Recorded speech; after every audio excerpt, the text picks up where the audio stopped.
hospitality has, really been hit hard over the last few years. And as we all start to see, the declining numbers of people entering the hospitality industry, we really need to do a joint job globally of making sure, every bar and anyone surrounding the bar, bar infrastructure is treating their staff correctly, and so people are maintaining their teams for longer periods, showing career opportunities for everyone, and hopefully recruit this whole new generation of people to, take over all of us, in the next few years at some point. And it's interesting. Someone said the other day the greyed out text, the long discussed greyed out text in each text box. Each text box to help people answer the questions. And when we talked about it, we were like, are we just giving the answers away? But actually, someone said the other day, it's made such a difference. Helped guide them. It really helped guide them, yeah.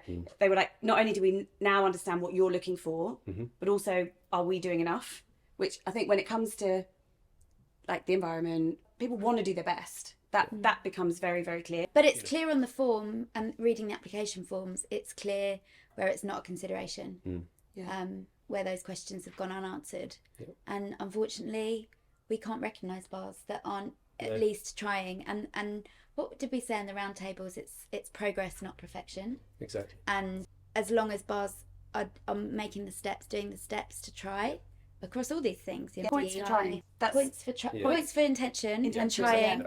And if we can get everyone on an upward trajectory, then we're all going to be in a better place 5 years time, 10 years time. Well, then somebody might enter the hospo industry knowing that the bar they're going to go into is going to take care of them and takes care of the environment. And I think hopefully with the time that we're taking to give genuine feedback on those applications that have come in and that people didn't quite make that, that in-bar review stage, by them fully understanding why they haven't, and we've had some amazing emails back, haven't we, for some operators that have really taken it on board, that have thanked us a lot for taking the time to be able to do that. But we've said this from the beginning, it's that whole piece of progress that can only happen if we're giving great feedback on the reasonings why they have or haven't made a certain status within the programme. Also, it makes it so much better because it's horrible. It's a horrible job, right, to say no, and obviously it hurts our psyche enormously. Just give the pins out, throw the pins away.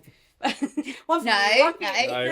But when you can go back and say, look, great job here, but this bit was this. You missed this. You missed some questions. Have you thought about this? Yeah. Actually, it made that job manageable, more manageable. Actually, emotionally manageable. But actually, then the feedback that we've had from those emails that we sent, justified have been so kind. I was going to say, it's the first time we've done it, and I think until you receive them emails which are genuine support for Pinnacle, and they can hopefully respect the amount of effort and work that's going in, not just from us but our wider teams as well. Oh my goodness. To get this to a place where actually even the bars that have applied, everybody's leaning in. Some bars have said they've really enjoyed the application form because it's a chance for them to kind of reflect what they've been doing. On all the work that they've done. Also to get nerdy about the detail. Someone said that the other day. To us yesterday. They were like, no one's ever. I've never had a space to put this information before. There's so much deep thinking. There's so much intelligence going into this service, this drinks, and there's never been an outlet to tell people really. No, and exactly. now you can wax lyrical. Put it on a form. Well, and hopefully we can help tell their stories. That's the bit, right? Yeah. And that's the bit, the output of it, when we've got those pin bars at the end, to have that information online and make sure that we tell their story better than just 150 words from a press release, right? That's now back to being our responsibility. Absolutely. To tell those bar stories, to really show a consumer how much work is going on behind the scenes. Inevitably, you don't think about it, right? Of course you don't. Probably for a drink, an hour, have some great cocktails. Spend 8 hours taking that one little ingredient. Yeah, exactly. Some of the detail on the ingredient prep is... Is there any that stood out? I would love to say that one stood out, but no, because there was so much. There's so much detail. Yeah. There's so much detail across all of them. I couldn't pick out one process that someone was using and be like, wow, that's cut above, because it was all unbelievable, down to grams of stuff and and then the prep sheets on stuff and how they manage consistency. That was one of the bits that got added in actually when do you remember we were saying what's an ingredient you're proud of and how do you manage its consistency? was a really good build, I think, that we added in, because actually you can make something, you need to make it again and again and again and again and again. It's just purely from seasonality alone. Seasonality's come up a lot, actually, across all of it, I think. And locality.